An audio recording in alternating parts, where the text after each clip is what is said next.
Hi everyone, ngayon nagluluto naman tayo ng sinigang na isda. Kasawa na rin kasi na kung puro naman tayo karne, kaya kailangan din tayong kumain ng sinigang at makahigop ng sabaw. Ayan. Meron siyang kamatis, sitaw, meron din talbos ng kamote.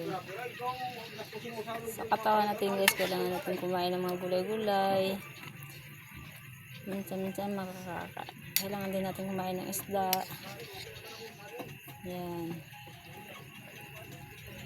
Ito pala ang ating isda ating isda ngayon ay ito balo.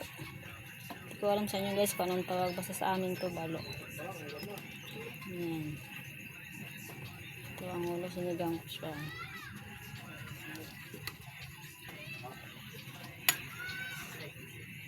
Tikman natin ng lasa kung okay na. Ayan, okay na.